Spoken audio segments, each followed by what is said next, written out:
Hi guys, this is Magda and this is my colleague Chris. We've been Hello. teaching together in Cambridge for around 4 years. So I've invited Chris today to chat a little bit about his teaching philosophy, his experiences, and sharing some thoughts about teaching English. Chris, how long have you been an English teacher?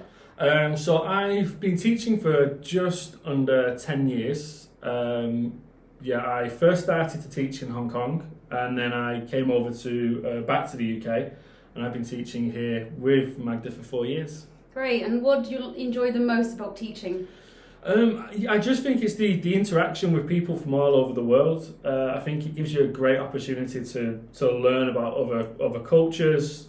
And also when you see like a massive improvement when students come here and at the beginning they're quite shy and then by the end of it they've gone up a level in terms of how good their English is and they're just a lot more confident. So what would you say is your teaching philosophy? I think for me my main thing is just building a rapport with students, having my class just quite a nice relaxing atmosphere. I think that's the first thing that I will do. Also making sure that students are aware that mistakes are okay. You know, don't be afraid to make mistakes. I always use the example that if I was going to learn their own language, I would make thousands of mistakes in every lesson. And I wouldn't care because it's the way to improve, not to do it again. So yeah, that's my philosophy. Great. And how do you motivate your students to, take this opportunity to, be better versions of themselves in terms of English language learning? So how do I motivate them? So I think mostly students are here and they're motivated anyway. But I think it's the way that you teach. I think, if your lessons are just quite dull, there's not a lot of activities, then I think it can. I mean, I always put myself in this situation of if I was a student, if I'm just sat there and the teacher's just giving me, just telling me what to do and I'm not allowed to share my opinion, I'd be so bored. So I think for me, it's just always about giving the students a chance to what do they want to learn first of all. And also just making it a bit more fun rather than just sat there listening. Absolutely, I totally agree with you. So what would you say is your go-to activity that always works in an English language classroom that you love, that your students love, and that you'd like to share with other teachers that are listening to us now? For me, the go-to, especially if I get some time, and I think you can put it into almost every lesson depending on pretty much all the grammar you can use, is killer, also called werewolf. Because basically you get your students in a big circle and basically you choose two killers and everyone's got to decide who they think the killers are before they kill everyone in the classroom. It's just really good because the students get really on board and when everyone's accusing them of being the killer and they're not, they get so passionate and they just naturally start to use their language, the English language a lot more without actually feeling like they're in class. That's great. And what would you say to the teachers who've just started teaching English? For someone who has no experience, what would you say they should do? I think first of all, listen to what your team or what the other staff members, the advice that they give you.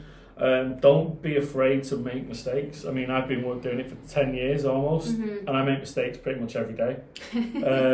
But that's all part of life, right? It's you need to just not be afraid to make a mistake. Also, put yourself out there as well.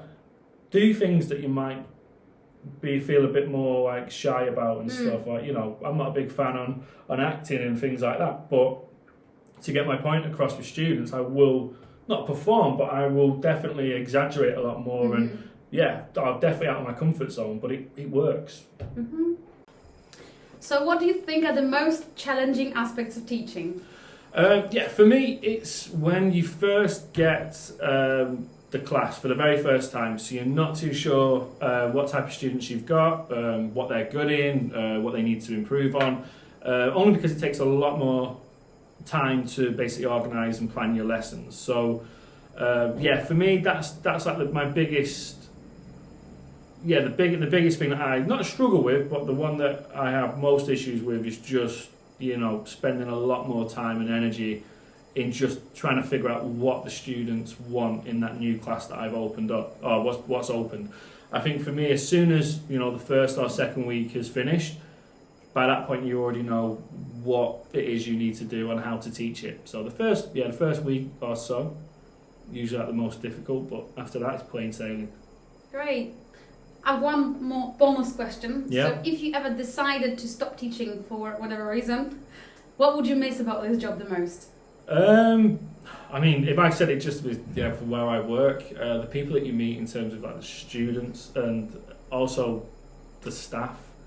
I think the ESL world, you get like a lot of creative minded people, quite open to like new things, and I think I think it's just the people that you meet. I think it is such a diverse world that we have, and I think it's probably one of the only jobs that you can have where you're teaching just such a huge variety of cultures, and you meet all these fantastic people, and also you meet people whose opinions you might not agree with, but by the end of it you can see that they're ticking things over and their opinions have changed, and maybe they're a bit more open to different cultures and stuff. So I think I miss that, the fact that we're all, when it comes to culture, I think we're all the same in terms of people, humans, and I think doing this job highlights that even more when people from different cultures are kind of like, we do that as well, and that's also something that we do, and I think that's such an amazing thing to do, and it just makes you just think how nice the world is, I suppose. Yeah, that's great. Well, it's been a pleasure, Chris. Thank you for coming, for sharing your thoughts with us. No problem. If you have any questions, you can write your questions in the comments below. I'm sure Chris will be happy to answer all of them. Sure. Thanks for watching us. Thank you.